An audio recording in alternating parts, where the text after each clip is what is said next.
Imagine this. You wake up every day with a thief in your house. Not loud, not violent, not obvious. But every single day, it is seeking something from you. A little money, a little energy, a little peace.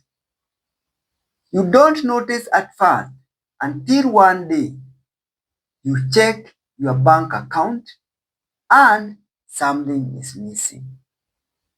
Your savings, your stability, your future. That thief, and if you knew it, would you allow yourself to be stolen from? This is what happens when we let poor health take control of our life. And how does it happen? Slowly, by our habits, we drift into sickness. The most dangerous part, it doesn't strike suddenly. You don't notice it.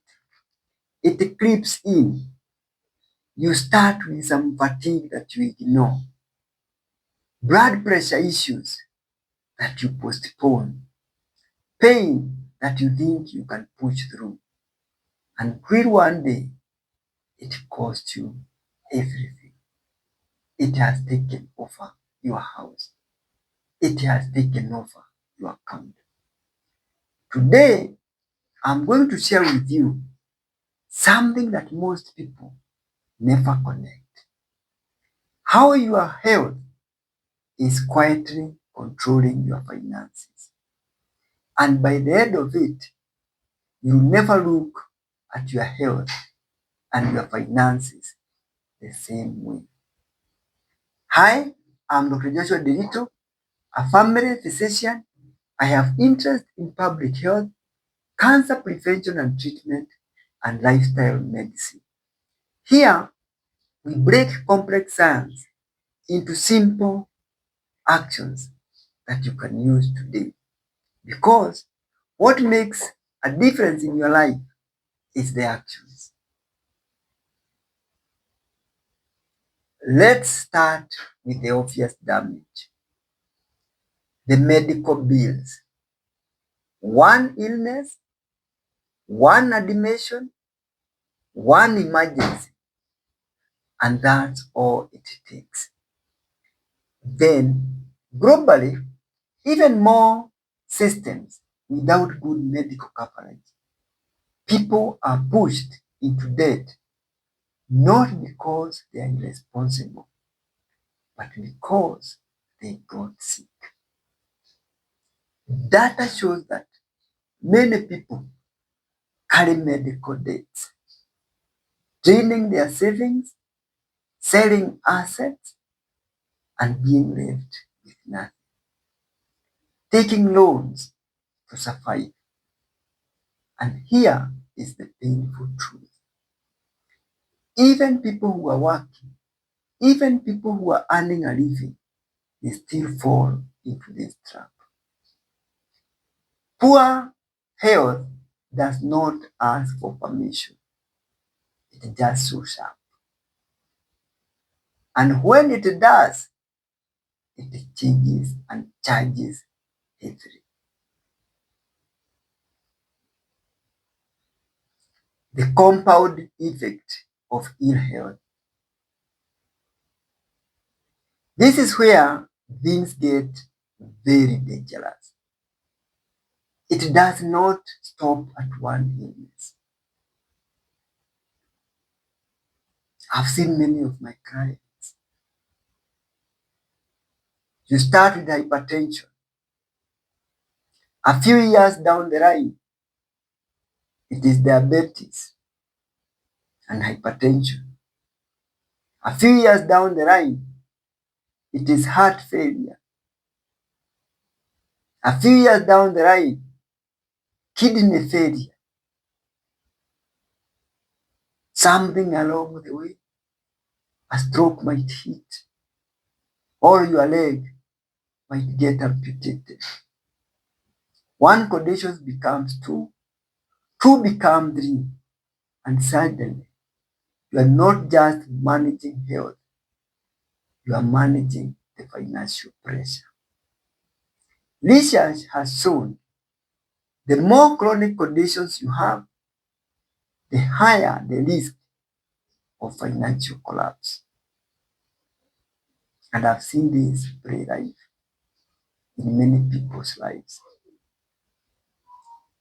Each condition adds medication, adds more appointments, adds more healthcare sources, multiple specialists to be seen, multiple tests to be done, and this is all on your one account.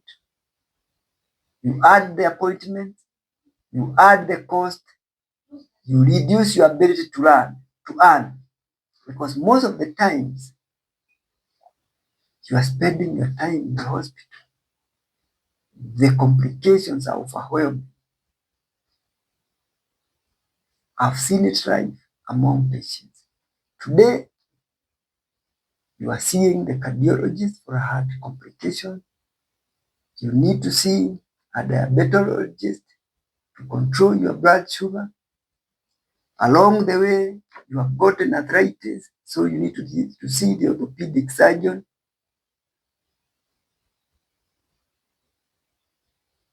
So your whole life becomes medical care. And slowly, your income goes down, your expenses are going up. That gap, that is how financial stress is born from medical conditions. The hidden killer, the lost income. So this is the most dangerous part, the most scaring part. And this is the damage that you don't see. Not the bills, the income that you never earn. You show up to work, but you are very tired. You can't concentrate. Your mind is overwhelmed. You can't be able to do your job. You are distracted. You are in pain. This is what they call presentism. You are there, but not there. Physically present, but mentally, you are operating at half capacity. And over time, you miss opportunities. That promotion you could have gotten, it is given to someone else. You are not productive. You have to go to hospital. So your output is low. Your productivity drops. You need a seminar. You need a conference. You need a training. But you can't make it. Because you have to try to figure out, how do I figure out my illness? How do I put everything together with my illness? So your productivity magnifies, goes down in big ways, and your earning potential is shrinking. So chronic diseases, they do not just cost you money, they quietly limit your future income. And that loss can be far much greater than the hospital bills.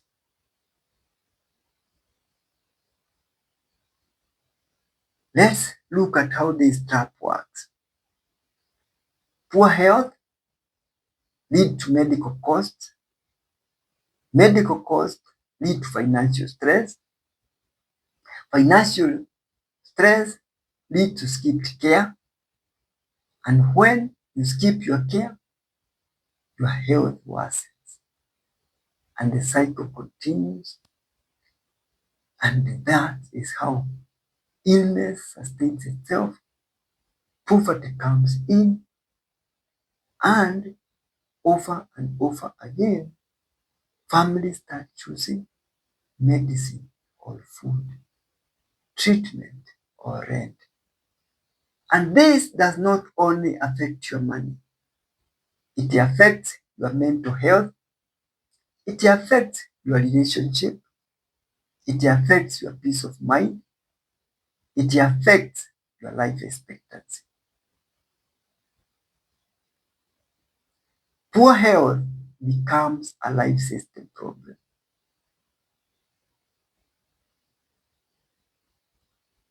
The good news, this is not always the reality if you decide to break this cycle. And here, this is the most important part of this video. You can break this cycle. And you can break the cycle when you decide. It does not start in the hospital. It starts the actions and the activities and the habits that you undertake on a daily basis. Think about the simple, consistent actions that you can take. Going for that regular checkup to know if you have high blood pressure. Screening for cervical cancer. Screening for breast cancer. Screening for prostate cancer, especially if you have a family history of prostate cancer. Because we do not say that every man should be screened, but after the age of 55, depending on your risk, you need to take a prostate cancer screen if you have a strong family history and people of the African origin. The movement that you consistently postpone could be the thing that will make a difference in your life.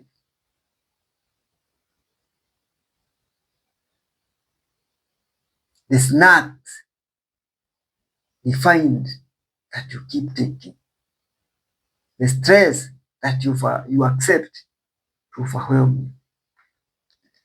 These are not just health habits, they are financial strategies.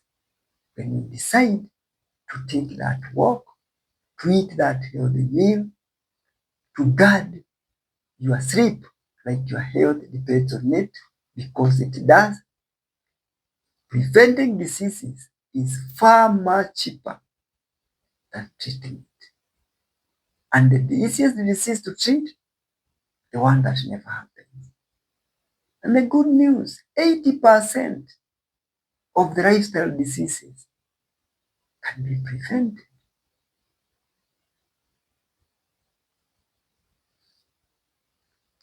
This is where you start. Treat your health like an investment, not like an expense. Build a small emergency fund. Even a little creates protection. Do not delay your checkups. Delay is the most expensive decision.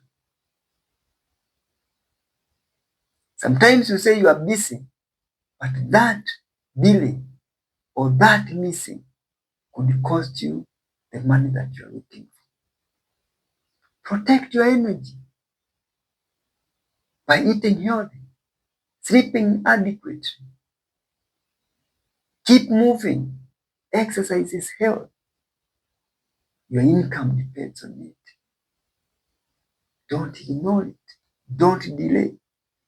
Build daily habits, small action, and the effect is compounding.